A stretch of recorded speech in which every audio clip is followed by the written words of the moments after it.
भारतीय खेमे में गम, निराशा, हताशा। इंग्लैंड के खेमे में जश्न, राहत, खुशी। कहने को भारत हारा है सिर्फ 28 रनों से, मगर सच यह है कि हार भारत के रुतबे, रणनीति, स्पिन और स्पिन के खिलाफ बल्लेबाजी की हुई है। अपनी पिच पर पहले 2 दिन दहाड़ने के बाद अगले 2 दिन यूं फुस पटाखा साबित होगी टीम इंडिया, किसी ने नहीं सोचा था। किसी ने सोचा तक न था कि 231 के लक्ष्य के आगे भारत के बल्लेबाजों का जुलूस ही निकल जाएगा।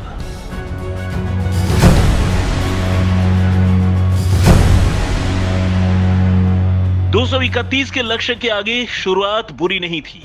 बोर्ड पर 42 रन लग गए थे, तभी यशस्वी को न जाने क्या सूझा, गेंद पर आगे कूद गए। पैड पर भी खा लेते तो बच जाते, लेकिन उन्होंने गेंद को पोप के हाथों में गाइड कर दिया।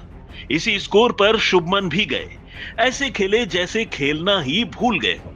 खैर, जब तक रोहित थे कुछ बड़ा करने की उम्मीद थी। केएल राहुल के साथ उनकी साझेदारी भी बन रही थी। तभी हार्टली की गेंद उनके पैड से टकराई, अंपायर ने उंगली उठाई, डीआरएस भी रोहित को बचा न सका। भारत ने अक्षर को नंबर 5 पर प्रमोट किया, लगा ये मास्टर स्ट्रोक साबित होगा। टी तक का समय राहुल और अक्षर ने सुरक्षित निकाल लिया। बोर्ड पर 95 रन जुड़ भी गए, लेकिन टी के बाद मानो प्याले में तूफान ही आ गया। पहले ही ओवर में अक्षर ने हार्टले को रिटर्न कैच थमा दिया। भारत ने मुश्किल से 100 पार ही किया था कि केएल राहुल को रूट ने एलबीडब्ल्यू कर दिया। 107 के स्कोर पर 5 विकेट खोकर भारत ने मुसीबतों को दावत दे दी थी। हताशा तब और बढ़ गई जब जडेजा जैसा तेज रनर रन आउट हो गया। हाँ, यह सच है कि उन्हें आउट करने का श्रेय इंग्लैंड के कप्तान को जाता है। उन्होंने गिरकर भी थ्रो सीधे स्टंप पर मारा। यहां से जुड़ी आर अश्विन और केएस भरत की जोड़ी। यहां से भारत को 112 रन चाहिए थे। दोनों की साझेदारी आहिस्ता आहिस्ता चल निकली, लगा ये मैच निकाल देंगे। 112 में से 56 रन बन गए थे, यानी मंजिल अब 56 रन ही दूर थी कि भरत को हार्टले ने बोल्ड कर दिया। 1 रन बाद ही हार्टले के आगे आर अश्विन भी कूद पड़े और अपनी मेहनत पर पानी फेर गए। उन्हें फोक्स ने स्टंप आउट कर दिया। आखिरी विकेट की साझेदारी। आखिरी विकेट के सामने 54 रन बनाने की चुनौती थी। बुमराह और सिराज आग से खेल रहे थे। खेलते खेलते टीम को वहां तक ला दिए जहां जीत के लिए 29 रन चाहिए थे। दिन का आखिरी ओवर लेकर हार्टले आए और उनकी पहली ही गेंद पर छक्का मारने के मूड में मोहम्मद सिराज आगे बढ़े और स्टंप आउट हुए।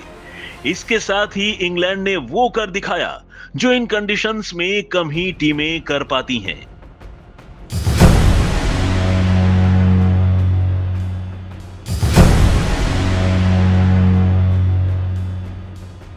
ओली पोप, ये नाम शायद अब इंडिया के बच्चे बच्चे को याद रहेगा।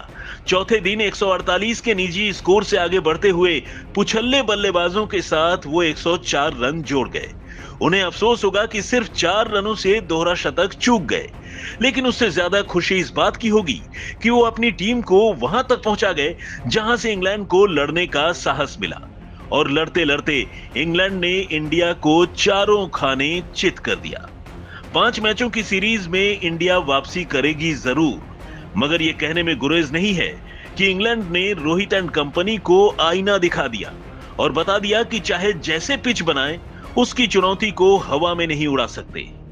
स्पोर्ट्स तक ब्यूरो। मैच से जुड़े आपके हर सवाल का हम देंगे जवाब। जानने के लिए हर update, live analysis, special interviews, download कीजिए स्पोर्ट्स तक ऐप।